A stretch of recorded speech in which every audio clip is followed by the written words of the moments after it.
My brother, he and a buddy. I actually told this whole story on my album, but he and a cousin brought some shit home one time, and they called it Sherm. It was and they would call it Paul Chuck Paul. That's what they call PCP, Paul Chuck Paul, and it was popular for a little while to dip this shit in PCP, these joints. And I thought it was a myth at first. I was like, it doesn't happen. Because you hear shit on like Oprah, people doing it, dipping their cigarettes and cooking their babies and shit, like insane stuff that these suffocating kids in freezers, like, and they decided to smoke it in front of me. And, you know, I tell that story, but the thing was, I thought it was a one and done thing for them. You know what I mean? Like, I knew they had done it, but it's like the summer of '94. I'm fresh off the Pink Floyd concert. I go back to Maryland for the summer between college, and I'm seeing this girl at the time, and we're going to Lollapalooza. Now, originally Nirvana was going to headline. I'm almost positive it's '94, and then Cobain died, so they brought the Smashing Pumpkins in to fill that space, and it was like Tribe Called Quest. I think the Beastie Boys were there, fucking P-Funk was there, the Smashing Pumpkins. Like it was a good one. And they're smoking a joint, and I don't think anything of it. I just think it's a joint. And the girl I'm seeing at the time goes over to take a hit. You know, she smokes weed, and she comes back and she's like, "That tasted really weird." And I was like, "You motherfucker!" And I went over to my brother. And I'm like, "Is that fucking weed or is that shit you were smoking today?" "No, it's the fuck." I go, "What do you fuck? You can't just let you got to tell somebody that."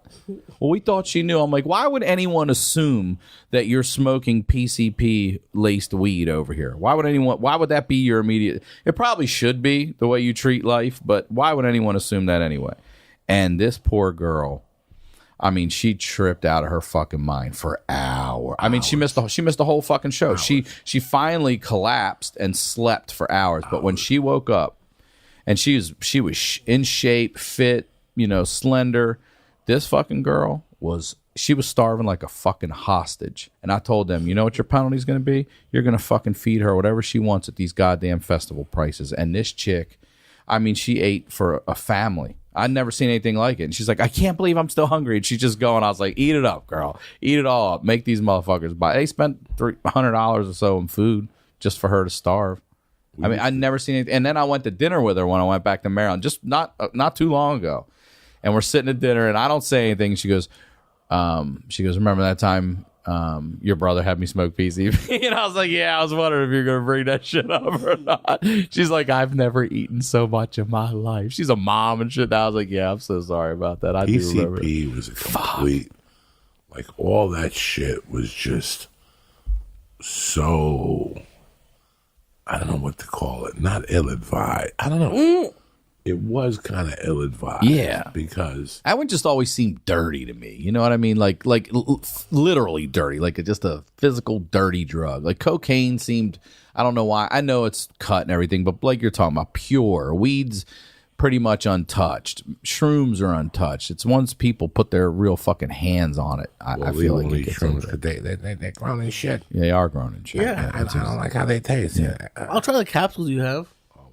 Wait, you have shroom capsules? Oh yeah, we're going to the process right now. Uncle Joey's high-tech shroom capsules for the mind, soul, and spirit. Are you working on selling that? Yes. Oh, you need to, dude. Yes, it's going legal in some states. I believe in microdosing. Yeah, it's Colorado right now, right? I believe in putting them in capsules and weighing them out, and I believe that you should get a little spurt of life every day, especially if you're going through depression. It's proven. No one knows anything. Nobody knows anything. That's right. Listen, good for you for trying something. Cocaine, opiates, all that shit is destroying our nation. Yes.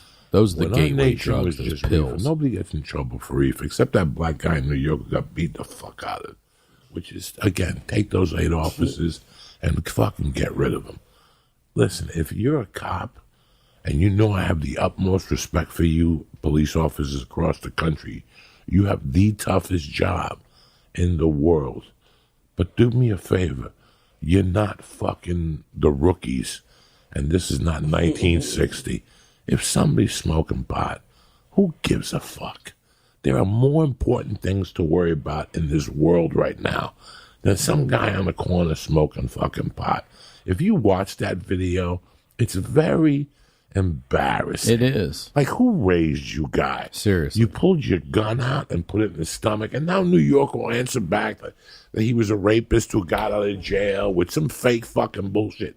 That doesn't cover what happened. You didn't know that going into that Jesus situation. Christ. Yeah. It's That's called hindsight. 2020. There's 92 states where they're legal now.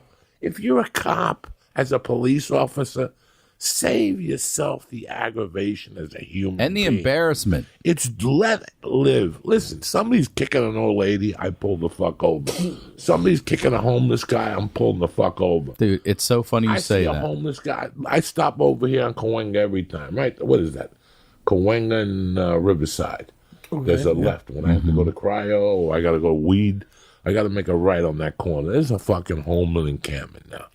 Every time I stop there, I go, oh, and I throw the guy $1. You know, at least go get yourself some coffee, a little dignity.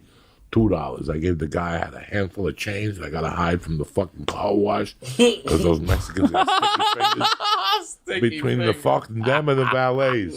Every time I give them my car, my quarters are gone. Yeah, I hate I that. go for fucking quarters, and now, remember, if you steal $1 from every car, you make an extra 50 a night. That's how I learned not to keep weed in my car. Yeah, don't Every leave time weed I in left your a car. joint in the car, these motherfuckers would Don't take it. leave Who weed you in going the to complain car. to? You take your change and you Yep. put it in the baggie and you put it in the glove compartment. You close the glove compartment. And then when you leave, you take the baggie out. That's the only way you trick these fucking idiots. Because that's, I say, you know, you live in Hollywood. You live in North Hollywood, Studio City. You're fucking, there's always a fucking meter. You know, so, and then you don't have any change. And those meters, you don't get much for your mileage. Ladies and gentlemen, you put a quarter on a meter in Ventura, you get like 3 minutes. Yeah. You need to meet somebody for an hour, you're fucked. You might as well put your ATM machine and give your election results to the Russian for a fucking parking spot. For a fucking parking spot, I got to put an ATM machine in.